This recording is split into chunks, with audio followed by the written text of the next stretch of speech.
अयोध्येतून आलेल्या खास अक्षता लोकांच्या घरी निमंत्रण म्हणून पाठवल्या जाणार आहेत। त्यापूर्वी संपूर्ण महाराष्ट्रामध्ये ठिकठिकाणी रामकलश यात्रा काढली जाते। नागपूरमध्ये रामकलश यात्रेचा प्रत्येक घरासमोर रांगोळी घालून भगवे झेंडे लावून मिठाई वाटून स्वागत केलं जातंय।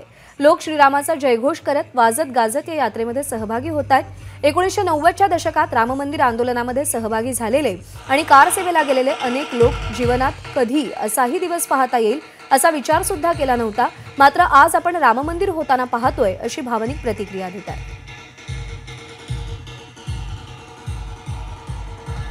अयोध्येमध्ये श्रीरामाचा भव्य मंदिर निर्माण होत आहे। 22 जानेवारीला त्याचा उद्घाटन होणार आहे आणि त्याच्या पूर्वी देशभरात माहोल जो आहे तो राममय केला जात आहे, राममय होत आहे। अयोध्येमधून जे खास अक्षता आणण्यात आलेल्या होत्या त्या अक्षतांची कलश यात्रा जी आहे ती देशभरात ठिकठिकाणी काढली जात आहे।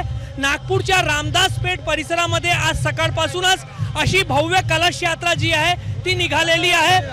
काय माहोल आहे आणि काय भावना आहे लोकांच्या, बोलायची जरूरतच नाहीये। बघा ना सगळीकडे किती माहोल झालाय।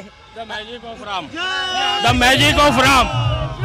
काय केलं जात आहे यात्रेच्या निमित्ताने, काय काय केलं जात आहे? गेल्या 15 दिवसापासून संपूर्ण रामदास पेठेमध्ये प्रत्येक घरी पत्रक वाटले गेले आणि प्रत्येकाचा इतका दांडगा उत्साह इथे या शोभायात्रेकरता आहे।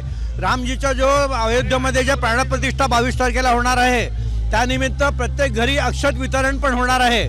या सगळ्या याच्यासाठी सगळ्या लोकांचा खूप मोठा उत्साह आहे। आणि तुमच्या जीवनामध्ये राम मंदिर होणं किती महत्त्वाचं, तुमच्या जीवनामध्ये जे स्वप्न पाहिलं होतं ते स्वप्न पूर्ण होत आहे। आम्ही कार सेवेला गेलो होतो, आमचं स्वप्न पूर्ण होत आहे। आम्ही खूप आनंदी आहे। आम्ही दोन्ही कार सेवेला गेलेलो होतो, 90 मध्ये आणि 92 मध्ये।